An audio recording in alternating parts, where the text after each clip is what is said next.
Hello, you wonderful people, and welcome to another episode of SuperFantaFi. This being a show where I talk about TV shows of the supernatural, fantasy, and/or science fictional genre. For today's episode, I'm gonna talk about Lazarus, season 1, episode 11. Great episode. A lot of really interesting things went down in this episode, so let's break it down. So, a lot of moving pieces to this episode.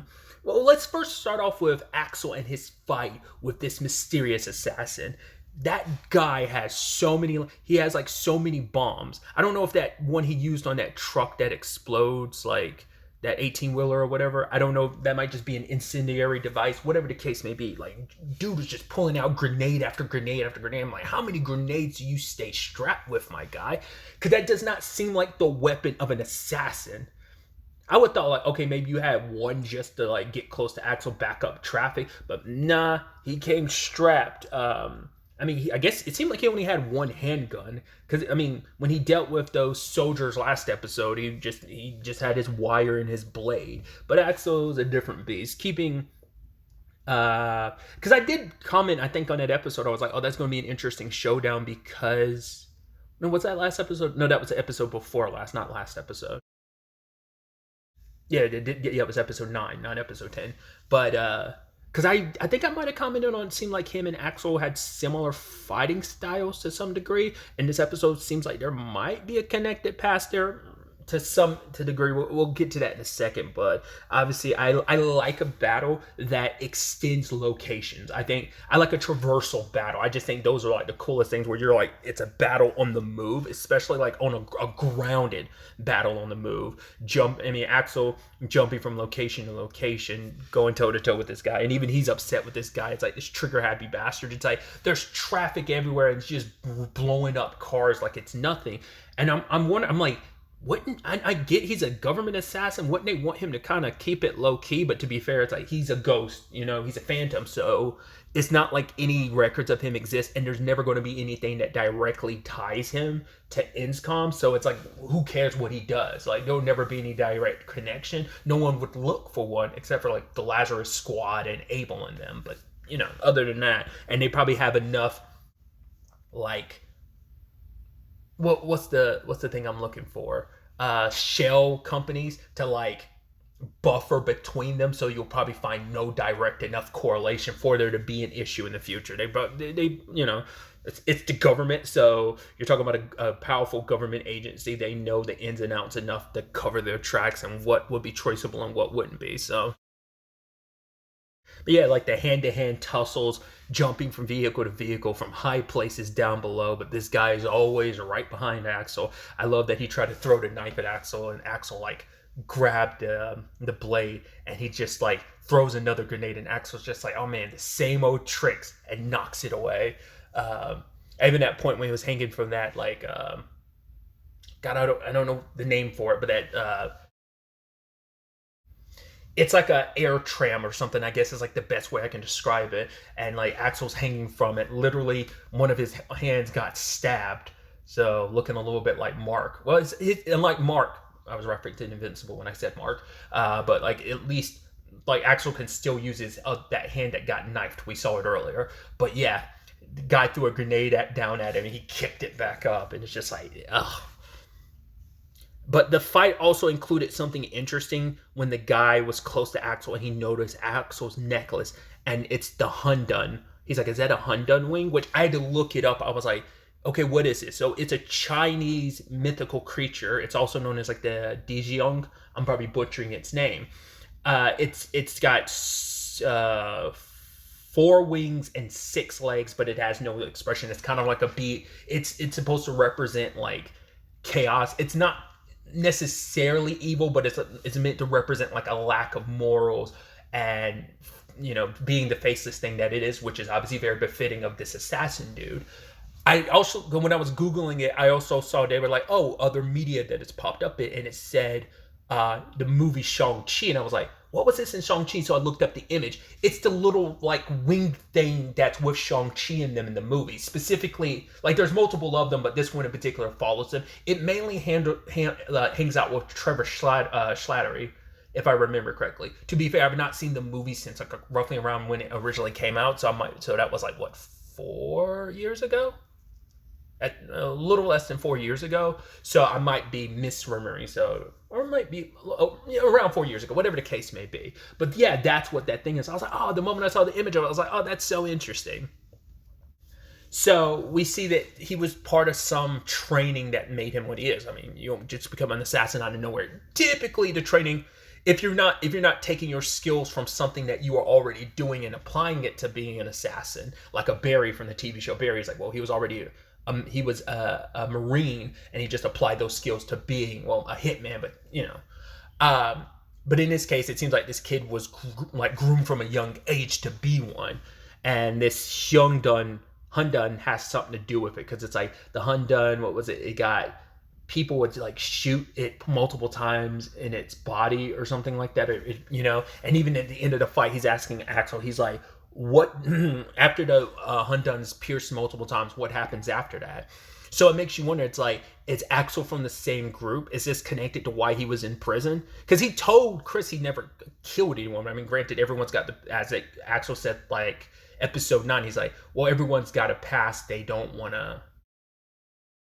Episode 9, or was it last episode? I'm blurring so much of that together, because I did kind of watch shows relatively close to each other, so that's probably what's also messing with my head a little bit in that regard. But they all have past that they rather not talk about or remember or deal with, or talk about in general. So I'm wondering, because he could have lied to Chris when he said, like, oh, because she was under the impression like he was a serial murderer, but like, once again, we still don't know why he was in prison to begin with. We know his sentence is high because of multiple escapes, but what was the initial thing that got you locked up?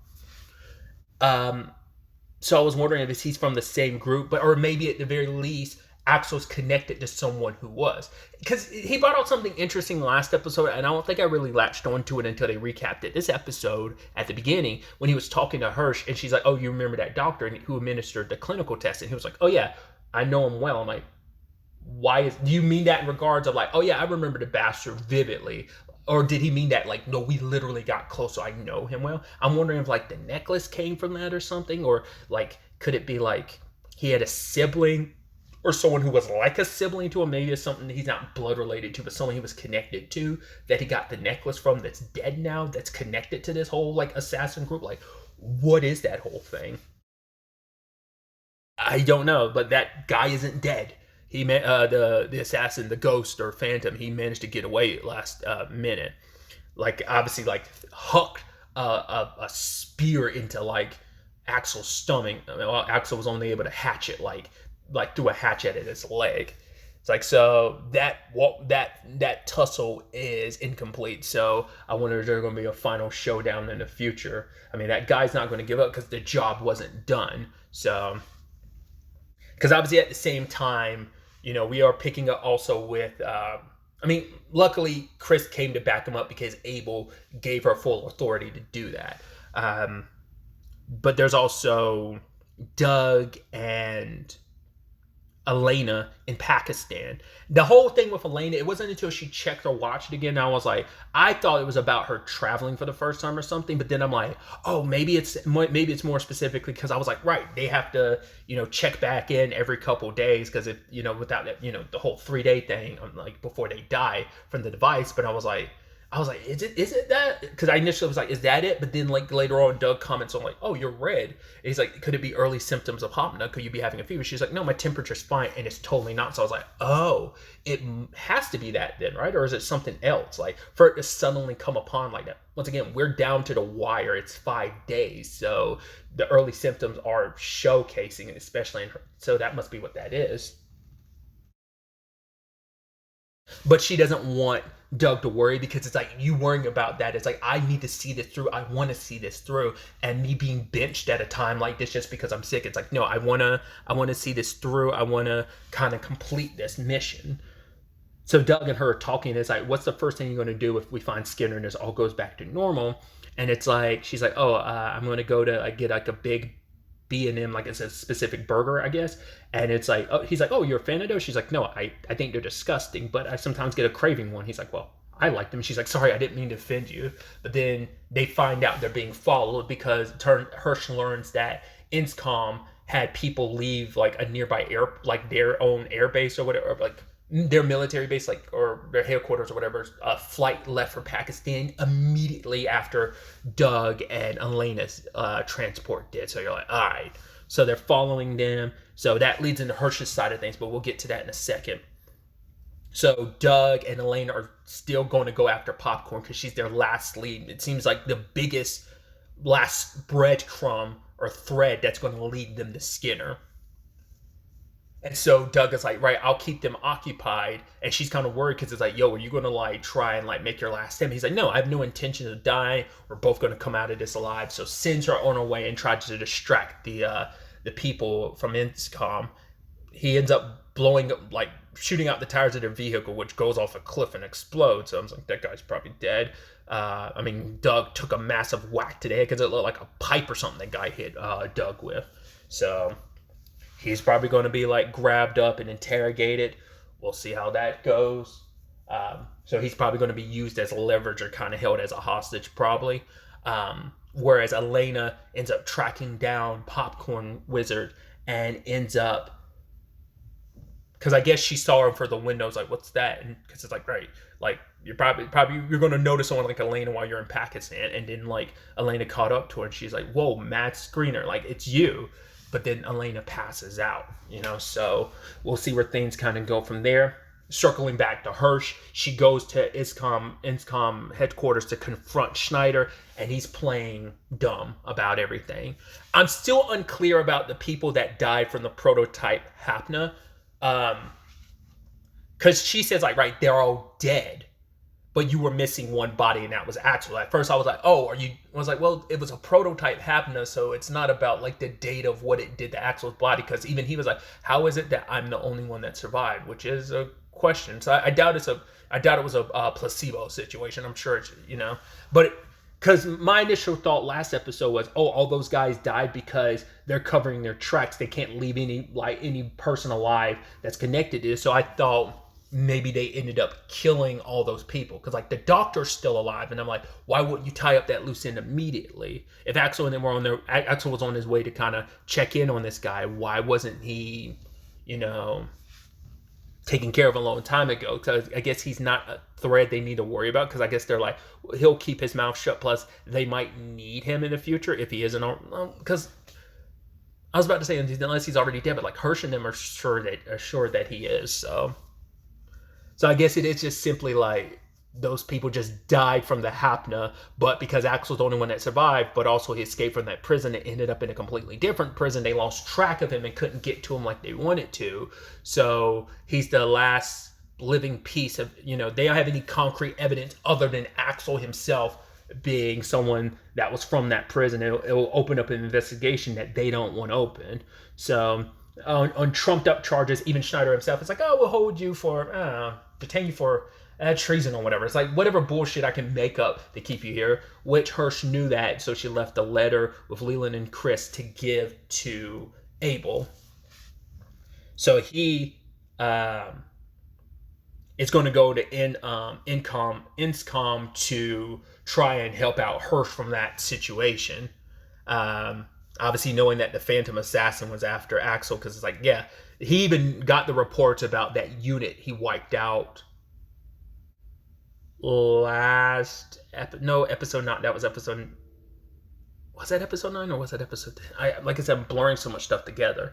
That episode when he wiped everyone out. That wasn't last episode. That was episode before last. So it was definitely episode 9. Even Abel heard about that. So I guess it's a thing of the unit getting sent in there was something official. Whoever wiped them out, like, once again, that was meant to be a test, but it's like, oh, you sent people to the slaughter just to test your assassin. That's like, oh, killing Axel is that important for them, obviously. But it's like, man, the situation keeps getting more and more effed up as time goes on. So at the end of it all, that's where things stand. We have Axel bleeding out, most likely Doug captured. Leland standing behind at the fort, like holding things down. Chris is with Axel, probably trying to get him to a hospital as soon as possible. Abel's trying to get Hirsch out of her situation, and Popcorn and Elena are together. And Elena's like the closest to fighting Skinner right now, but her situation is, it seems like things are heating up in that regard. I think we're still at. I think the last episode said 5 days left too. So it's like this all kind of went down relatively quickly. So yeah, it's going to be interesting to see where everything ends up taking us going forward into next episode. But really, that's all I want to talk about. So the next time we meet, be happy, be safe, live life to the fullest, and enjoy it. Good day and goodbye.